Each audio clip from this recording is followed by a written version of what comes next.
بسم اللہ الرحمن الرحیم۔ السلام علیکم۔ ایک اندھا بھکاری تھا جو اپنی آنکھیں چھپائے رکھتا تھا۔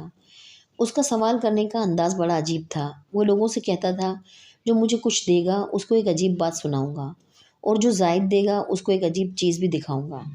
ابو اسحاق ابراہیم رحمۃ اللہ علیہ فرماتے ہیں، کسی نے اس کو کچھ دیا تو میں اس کے پاس کھڑا ہو گیا۔ اس نے اپنی آنکھیں دکھائیں، میں یہ دیکھ کر حیران اور ششدر رہ گیا۔ اس کی آنکھوں کی جگہ دو سوراخ تھے جس سے آر پار نظر آتا تھا۔ اب اس نے اپنی داستان حیرت و نشان سنانے شروع کی۔ جب میں اپنے شہر کا نامی گرافی کفن چور تھا اور لوگ مجھ سے بے حد خوف زدہ رہتے تھے، اتفاقاً سے شہر کا قاضی یعنی جج بیمار پڑ گیا۔ اس کو جب اپنے بچنے کی امید نہ رہی تو اس نے مجھے 100 دینار بھجوا کر کہلا بھیجا کہ ان میں سے 100 دیناروں کے ذریعے اپنا کفن تجھ سے محفوظ کرنا چاہتا ہوں۔ میں نے حامی بھر لی۔ اتفاقاً وہ تندرست ہو گیا، مگر کچھ عرصے بعد پھر بیمار ہو کر مر گیا۔ میں نے سوچا وہ عطیہ تو پہلے مرض کا تھا، لہٰذا میں نے اس کی قبر کھود ڈالی۔